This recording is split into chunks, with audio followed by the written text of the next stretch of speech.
Hey guys, my name is Danny and welcome back to my channel. Today I'm going to be doing another book review about An Ember in the Ashes by Sabaa Tahir. Don't worry, this video is divided into two sections. One of them is spoiler free and one of them is spoiler, and I will tell you when I spoil the book. So this book is about a girl named Leia and also a guy named Elias. Leia in this book is kind of the slave in this empire because she has to save her brother. And in order to save her brother, she has to pretend to be a spy and to be a slave for this rebel that she's hoping that will help get her brother back. Her brother is being captured and arrested by the empire because of treasoning. And then in this world, you meet a guy named Elias. Elias is also one of the most finest soldier in that academy, in that empire. And then soon their destinies, their life are all intertwined, and then they realize that they have the same thoughts and feelings about this thing is just all wrong, this empire is just all wrong, what they're doing is wrong. What I can just say about this book, it is very, very, very good. This is probably by far one of my favorite books I've read in 2016. The characters were fantastic,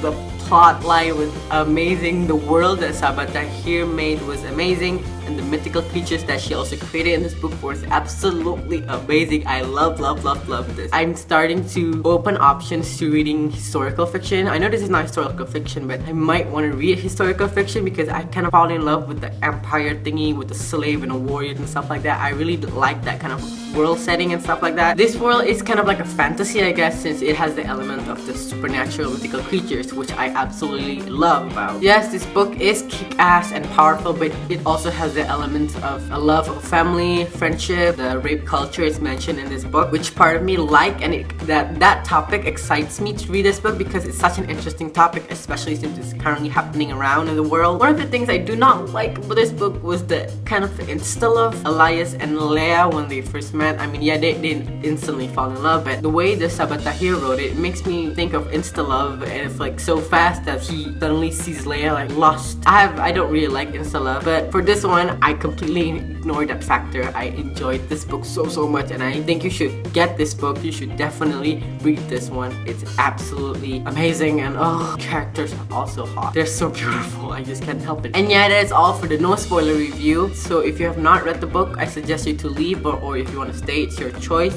Spoiler review. Okay, I have my notes here. I just finished this yesterday. Yeah, I finished the night, really like 2 a.m. I had my notes with me. One of my notes is, I knew Mazen is a liar. I knew that he could not be trusted. I knew he was the one, well, kinda the one that ratted Leia's parents out. I knew he could not be trusted. First time I read about Mazen, I just knew it. I really love Leia because she's very relatable and stuff like that. One of the things I like about Leia is that she was scared in the first few chapters. She was scared. She was a coward, to be honest. She ran away, which I found that relatable because sometimes, like in Divergent or in Hunger Games, the characters are so brave from the starting of the point. She was so brave, which of course, it's good that characters are very empowerment. They give you hope and stuff, but sometimes it's kind of unrealistic, you know, because I know this is just my opinion, so please don't hate. But for Leia, I like that she was kind of like a coward in the first start, and then she progressed to be braver and bolder, which I absolutely like, which I can find it relatable then. Much more relatable than other characters I've read in other books. The book was kick-ass, like I've said before. Here's the thing about the augurs. I think I love and hate the augurs because at the same time, the augurs were the one that kind of created the bad things that happened. It ended up being a good thing, you know, like in the ending where Elias is actually free, Leia is free, and Helene actually at the end can save Elias, you know. Zachariah, I kind of feel bad for him because he's an asshole because of his brother, because he follows his brother all the time. Marcus is an asshole. I hate him so much. He's the definition of hate for me. But I really felt bad for him when he had to kill Zach, because I think that when he was like stunned, I can actually see that he actually really loved his brother, believe it or not. In my opinion, that he actually cared. You know that scene where Elias and Helene had to kill their friends in that battle for like the third trial, I believe, the trials of strength. I was like, one of them was about to get married, right? One of them had a fiance. I almost cried at that scene. It was so deep. It was so sad because I actually started to like all of those characters because they were so entertaining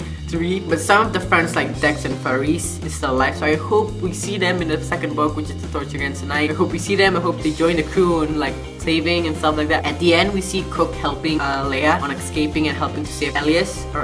Don't know how you pronounce his name. So I don't know what happens to Cook now. She stayed back, right? So obviously she's gonna be tortured because Izzy left with Leia. I hope nothing bad happens to her. I hope we see her at least again. At least she doesn't die. That's all. Please don't kill any more characters, Sabaa. Some parts of the book book, I kind of really hated Helene because she's such a warrior in her head. Like, she's so cruel, but I blame it on the empire, of course, of the Black Cliff and all of that. But at some point also, I see that Helene had to do what she had to do, you know? She did it because out of love, for compassion for. Still, it shows that she has a human side. I don't know what's gonna happen to her, especially now she's the Blood Strike and Marcus is the Emperor. Okay, I'll be honest, I kind of had a guy crush on Elias or Elias. I feel bad for him. He's just like, come, let me give you a hug. His backstory is very sad, which makes me sad actually. I'm all the way for Elias and Leia, but I also love Keenan and Sana too. But I ship Izzy and Keenan, even though they don't really have a lot of interaction. I don't think they had one, but I hope in the second book they do, since they are gonna meet at one point. Because I don't know why, I kind of got the vibe that Izzy will end up with Keenan, because Izzy needs someone like Keenan who is strong and also compassionate. Oh, by the way, I imagine Cook in my head, you know, Red from Orange is the New Black. Because I don't know why, I just imagine the raspy voice is Russians a little bit. So I imagine Cook to be like Red, and she's a chef too, I guess. So can we talk about the mystical creatures that Sabaa Tahir created? I absolutely love the mystical creatures. I'm a sucker for magic, supernatural and stuff. So when I found out about this mystical creatures, really, I was like, oh, yes, please. I absolutely love the mystical creatures. I love the ghouls who, I forgot what he does, and there's like other names. I forgot what the other name. I forgot most of the names because they're very, very Arabic and ancient. But I really, really love it. I love that aspect of this book, the supernatural aspect. The commandant, aka Caris Veturius. And also, throughout this book, we don't know why the hell she hated Elias. Like, he's like one of the finest students. You should be proud that you're the mother of this kid. This amazing guy was from your vagina. She is jealous of her son in some way. Because the mother actually thinks a lot about the grandfather. She always wants to impress him, but no, the grandfather is never impressed. She blames him for like the mistakes that she made. But I'm happy that Elias, his body and soul, is finally free now. I really hope there's no more deaths. Oh, I know there's gonna be more deaths. I just can't lose any of my precious baby. But yeah, that is all for this video. I hope you enjoyed it. I gave this book 5 out of 5 stars. Comment down below what you thought about the book. I also have social medias down below, my Instagram and Twitter and Snapchat and stuff. And yeah, don't forget to subscribe, and I'll see you next time on my next video. Bye bye.